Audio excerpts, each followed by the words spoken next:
Going up? Sweetie Belle crooned in a tune softly through the speaker. Goldenblood hummed along in his rusty way. The bucks following him coughed once the entire trip. Not exactly the friendliest bunch. Were they protecting him or guarding him? The door chimed and opened wide.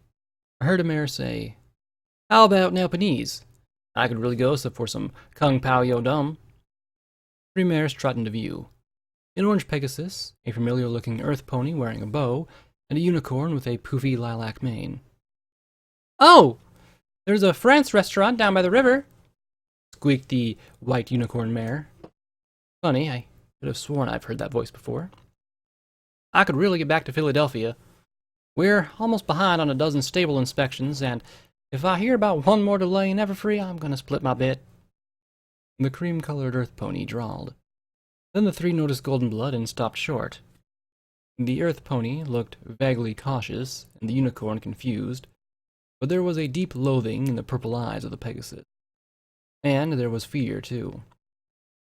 "Goldenblood," Pegasus murmured. "Scootaloo," he replied in a rusty purr. The earth pony blinked in surprise. "Oh, you're Director Goldenblood? Nice to meet you." There was some hesitance on that last part. I could understand. Goldenblood was hardly a pony you applied nice to easily. "Scoots tried to forward me the OA gobbledygook, but I'd rather design a tripod with 2 legs and understand all that fancy legalese." "Quite understandable, Apple Bloom. Wise ponies let others handle the trivialities while they focus on getting important things done. I must commend you on Stable 1. Very impressive. I'm sure Canterlot's finest were quite taken with it." "Well, now that Hoofington's not hogging all the good steel, we're getting the stables done lickety-split." He gave a serious little smile. "I mean, not that Hoofington's not a nice city, just not exactly what I design." "Well, certain considerations had to be taken into account. Still, Scootaloo's been able to work wonders with your financing. One has to wonder where she finds all the bits." Scootaloo wasn't taking her eyes off the scarred buck. "After all, Fabletech is a fully private company. If this were owned and controlled by the MWT, I might have been able to understand where the money comes from." "And Luna'd close us down," Applebloom said with a frown.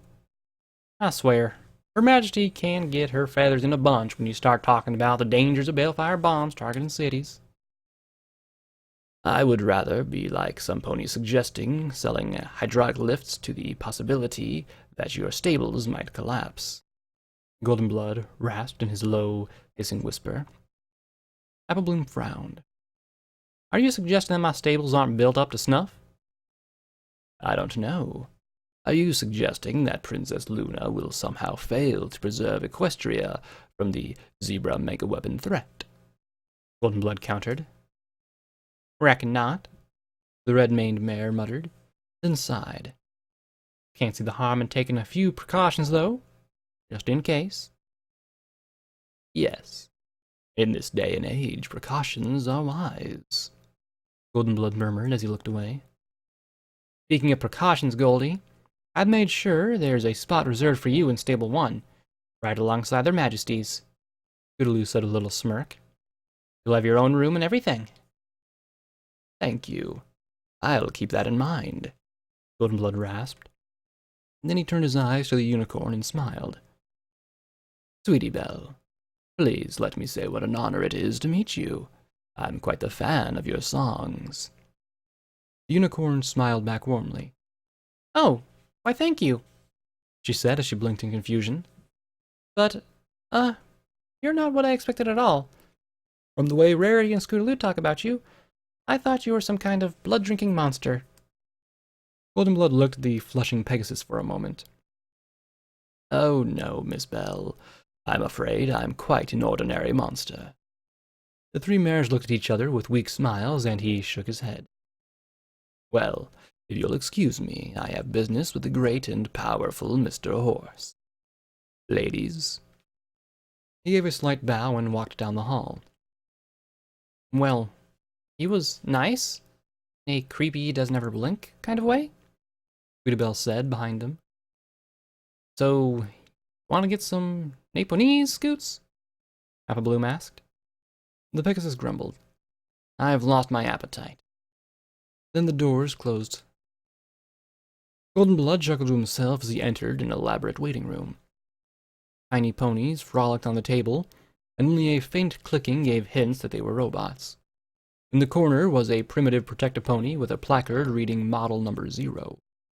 Paintings of desserts and fanciful moons rising hung on the walls, magically enchanted to twinkle softly. A brown earth pony wearing a large, elaborate pip-buck trot over to a little table where there were fresh apples, various berries, and a golden drink dispenser of some sort. Clearly, Rebronco wasn't hurting for bits either. The receptionist was behind the table, and she was a pretty young thing about my age. After assuring Golden Blood that Mr. Horse would be with him momentarily, she said into her headset, "No, I love you more." "No, I love you more." Ah, love. Golden Blood just sat quietly, not glancing at the clock on the wall nor at his companions. He simply sat there. I was nearly crawling up the mental walls as he waited. Then Golden Blood started counting down from 10. 3, 2, 1. The receptionist looked up.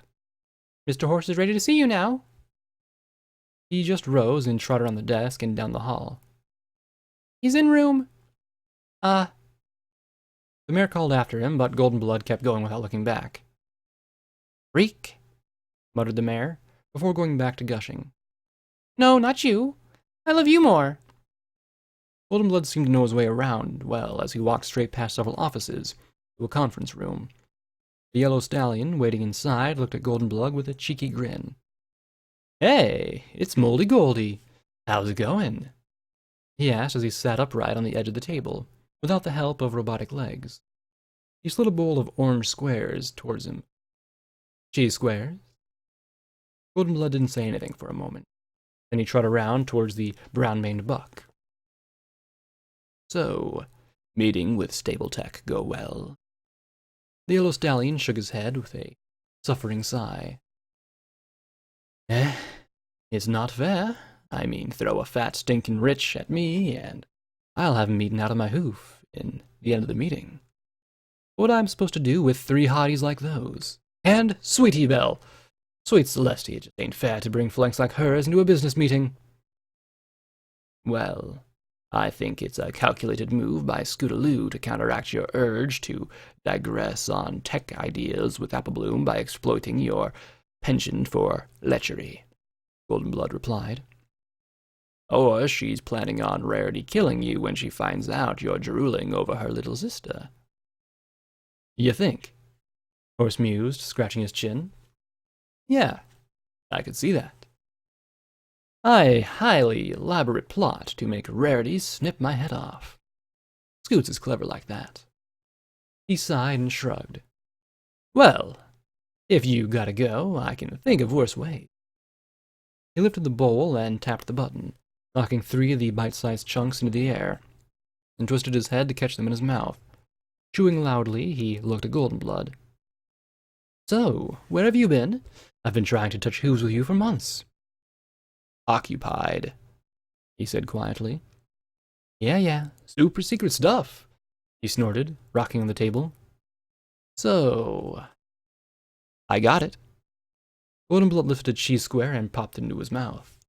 It tasted like bitter paste as he chewed slowly. "Show me what you've discovered." The yellow buck grinned as he nodded his head and walked towards the wall. He reached out a hoof and pressed against a beige paneling, and then there was a click accompanied by the wall panel sliding up. "Really? Secret passages, Horse?" Golden Blood said with a sigh as he followed him inside. "Hey, what's the point of designing an entire city and not having fun secret passages and the like?" He grinned as he led Golden Blood through some metal hallways. "Come in handy a few times when the MOMs come to call." "Pinkie Pie's targeting you?" Golden Blood asked with a frown. "I'm a bad, bad pony," Horse laughed. Well, not me personally, as far as they know, but I do business with them, so by extension I must be bad. But somehow, when the pinks come to call, I'm always miraculously out of the office." He gave Goldenblood a wink, and I felt the scarred stallion actually smile. They trot into a large lab space of some type, with a number of tools laid out on the table.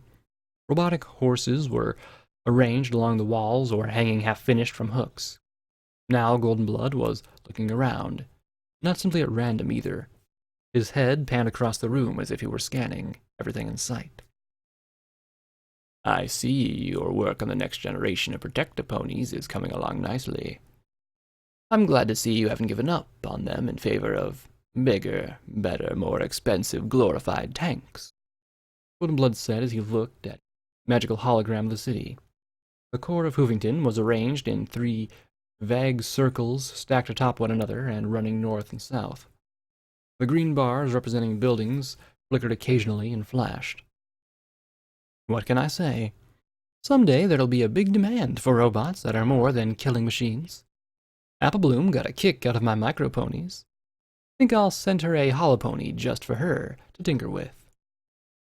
"Helping a competitor?" I arched a brow. "Stable-tech isn't a competitor. We both have visions of the future. Hippocampus, now they're competitors. More coal-firing plants now. Blech. They treat anything that doesn't involve rocks. Joke. A hooful of dams and biomass plants, a few solar projects, and a bajillion coal plants." He snorted scornfully. "Once the Tocomare is working, Equestria won't need coal anymore." He rubbed his hooves together as he chuckled. "Oh, I can imagine their wailing and gnashing teeth when we get the system online, and suddenly their entire business model becomes as obsolete as pony-pulled trains." Goldenblood nodded. "If you can get it to work." He cocked a brow. "Is that why I'm here?" "Maybe." Horse grinned and then walked to the table. "Care to stroll with me down Concept Avenue?" He clapped his hands together. "Sweetie bot." A copy of the mare I'd met at the elevator strolled into the lab. Only Sweetie Belle hadn't been wearing a frilly black lace uniform. She floated a tray holding 2 mugs of steaming beverages beside her. Smiling demurely, she put a tray down and fluttered her eyes at the pair. Goldenblood covered his face with a hoof. "Really? Horse?" "What? A guy has needs. And once I convince Sweetie Belle to sign off on using her likeness, those are going to sell like hotcakes." The yellow buck nickered, raising the mug in his hooves, and took a drink, leaving chocolatey foam dripping from his mustache.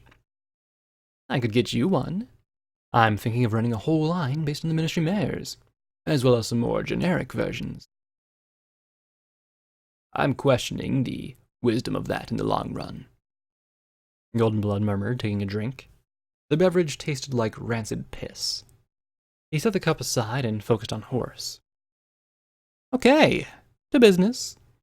Horse sat upright on the table next to the tools, then picked up a rock that had been tied to a stick and held it between his hooves. "What is this, and how does it work?" Goldenblood looked at it flatly. "A hammer. You swing it. More accurately, it's a lever that applies the force and swings it," Horse said as he set down the primitive tool and picked up a ball-peen hammer. "And this?" "Same thing," Goldenblood said with a tone now suggesting this had better be going somewhere.